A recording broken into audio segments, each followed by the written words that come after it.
ഓസ്ട്രേലിയയുടെ ജനസംഖ്യാ വർധനവ് പ്രതീക്ഷിച്ചതിലും കുറയുന്നുവെന്ന റിപ്പോർട്ടുകളാണ് ഇപ്പോൾ പുറത്തുവരുന്നത്. നിലവിൽ 27.5 മില്യൺ ഉള്ള ജനസംഖ്യ 2035 ആകുമ്പോഴേക്കും 31.5 മില്യണായി ഉയരുമെന്ന് ഫെഡറൽ സർക്കാർ പ്രവചിക്കുന്നു. ഇത് മുൻപ് പ്രതീക്ഷിച്ചതിനേക്കാൾ ഏകദേശം 1,50,000 കുറവാണ്. സെന്റർ ഫോർ പോപ്പുലേഷൻ പുറത്തുവിട്ട റിപ്പോർട്ട് അനുസരിച്ച് 2035 ഓസ്ട്രേലിയയുടെ ജനസംഖ്യ 31.65 മില്യൺ എത്തുമെന്നായിരുന്നു മുൻ പ്രവചനം. ജനസംഖ്യയിലെ ഈ വളർച്ചാ നിരക്ക് കുറയുന്നതിന് കാരണം കുടിയേറ്റത്തിലെ മാറ്റങ്ങളും ജനനിരക്കിലെ കുറവുമാണ്. അടുത്ത വർഷം ജനസംഖ്യാ വളർച്ചാ നിരക്ക് 1.3% കുറയുമെന്നാണ് പ്രതീക്ഷിക്കുന്നത്.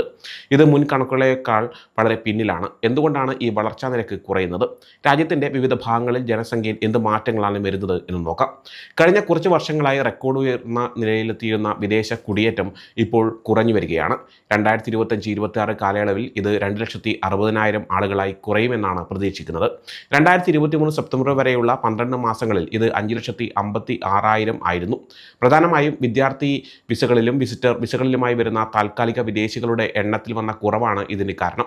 2023-24 മുതൽ ആളുകൾ ഓസ്ട്രേലിയ വിട്ടു പോകുന്നവരുടെ എണ്ണം വർദ്ധിച്ചിട്ടുണ്ടെങ്കിലും താൽക്കാലിക വിസകളിലുള്ളവർ മുൻകാലങ്ങളെ അപേക്ഷിച്ച് കുറഞ്ഞ നിരക്കിലാണ് രാജ്യം വിട്ടുപോകുന്നത്.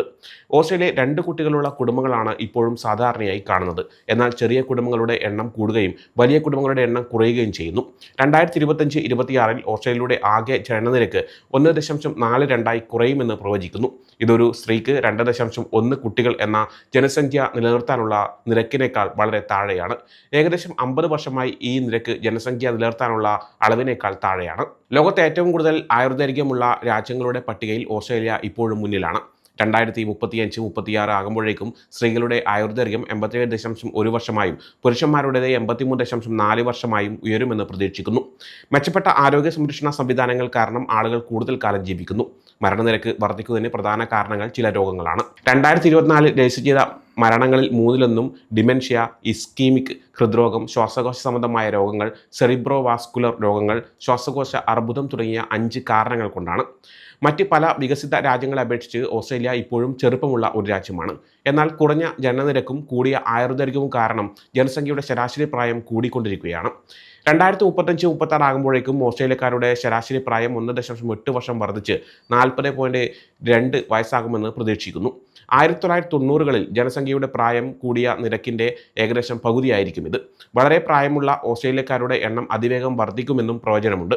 2065-66 ആകുമ്പോഴേക്കും 85 വയസ്സിന് മുകളിലുള്ളവരുടെ എണ്ണം 1.9 മില്യൺ ആകുമെന്നും ഇത് നിലവിലെ കണക്കിൻ്റെ 3 ഇരട്ടിയാണെന്നും പ്രതീക്ഷിക്കുന്നു. നോർത്തേൺ ടെറിട്ടറി ഒഴികെ എല്ലാ സംസ്ഥാനങ്ങളിലും പ്രദേശങ്ങളിലും തലസ്ഥാന നഗരങ്ങളെ അപേക്ഷിച്ച് ഗ്രാമപ്രദേശങ്ങളിലെ ജനസംഖ്യയുടെ ശരാശരി പ്രായം കൂടുതലാണ്. ഓസ്ട്രേലിയയുടെ വിവിധ ഭാഗങ്ങളിൽ ജനസംഖ്യാ വളർച്ചയും പ്രായമാകലും വ്യത്യസ്ത രീതികളിലാണ് സംഭവിക്കുന്നത്. 2025-26 ഏറ്റവും ഉയർന്ന ജനസംഖ്യാ വളർച്ചാ നിരക്ക് 1.8% രേഖപ്പെടുത്തുന്നത് പടിഞ്ഞാറൻ ഓസ്ട്രേലിയയിലായിരിക്കും. ഏറ്റവും കുറഞ്ഞ വളർച്ചാ നിരക്ക് 0.1% ആയിരിക്കും ടാസ്മാനിയയിൽ. തലസ്ഥാന നഗരങ്ങളിലെ വളർച്ചാ നിരക്ക് ഗ്രാമപ്രദേശങ്ങളെ അപേക്ഷിച്ച് ഏകദേശം ഇരട്ടിയായിരിക്കും. ഡിസ്നി, മെൽബൺ നഗരങ്ങൾ 2050കളിൽ ഓരോന്നും 8 മില്യൺ താമസക്കാരെ പിന്നിടുമെന്ന് പ്രതീക്ഷിക്കുന്നു.